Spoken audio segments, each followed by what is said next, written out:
ମଲା ସରକାରଟେ ଅପାରଗ ସରକାରଟେ ସେ କ'ଣ 12 ତାରିଖରେ ବିଜୟ ଉତ୍ସବ ପାଳନ କରିବ। ଆରେ ମୋହନ ବାବୁ ତମେ କହିଥିଲ ଯେମିତି ଆସିବୁ ଆମେ ଇଲେକ୍ଟ୍ରିକ୍ ବିଲ୍ଟାକୁ ଆଗ କମେଇଦେବୁ, କମେଇଲ? ଆରେ କମେଇଲ? ପାଣି ବିଲ୍ କମେଇଦେବୁ, କମେଇଲ?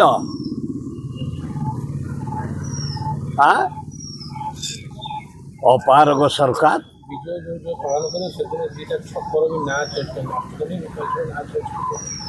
କରିପାରନ୍ତା, କାହା ହାତରେ ପାୱାର ଅଛି?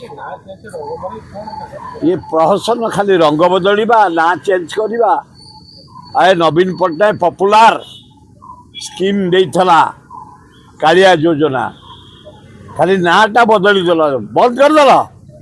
ଶକ୍ତି ଅଛି, ଆଧାର ଯୋଜନା ବନ୍ଦ କରିଦେବ ବୋଲି ବସିଥିଲ, ବନ୍ଦ କରିଦେଲ। ଶକ୍ତି ଅଛି। ଆଏ ଓଟା ଅପାରଗ ସରକାର, ତମେ ଯାହା ପ୍ରତିଶ୍ରୁତି ଦେଇଛ ଗୋଟାଏ ପାଳନ କରିନ, କେବଳ ଗୋଟିଏ ପାଳନ କରିଛ। ସତ କହିବା 25 ବର୍ଷ ଚାକିରିର ସୀମାକୁ 42 କରିଛ, ଗୋଟିଏ କରିଛ। এটা ଲାଗୁ ହେବା ଦରକାର। ଆଜି ବାହାରିଲାଣି ଜାତି ହିସାବରେ ଜନଗଣନା ଏପ୍ରିଲ 1ରୁ ହେବ।